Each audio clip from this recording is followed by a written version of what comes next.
river erosion.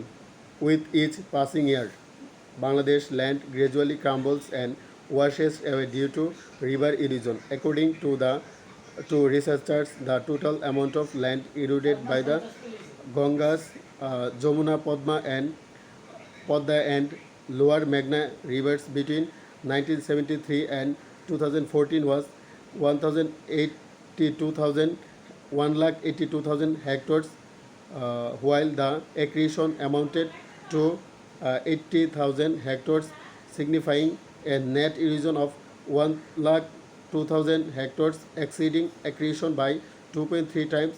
Uh, River erosion is devastating for the people who lost their homesteads and lands for cultivation, while a fire leaves leaves some traces and allows people to rebuild in the same place. Erosion represents complete annihilation that leaves no trace and no place to rebuild. It literally makes people destitute. Nearly 1,000 families on the bank of the Podda River in Doludia Union under Raspberries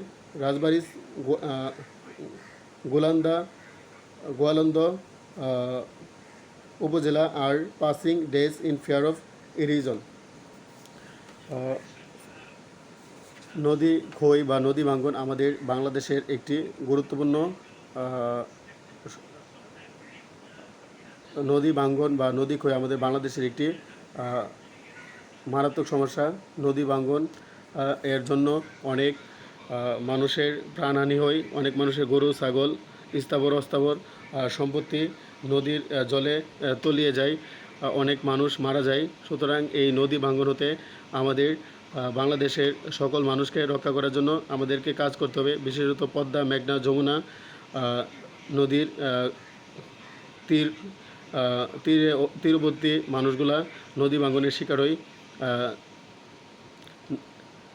শরীয়তপুরের নড়িয়া উপজেলার অনেক মানুষের নদী ভাঙ্গনের শিকার হয়। সিরাজগঞ্জ রাজশাহী অঞ্চলের অনেক মানুষ নদী ভাঙ্গনের শিকার হয়। আমি ডেইলি স্টার পত্রিকা, প্রথম আলো পত্রিকা, কালের Kantho, Ittefaq, Somoy television, Jamuna television, Desh TV, DBC, 71 television,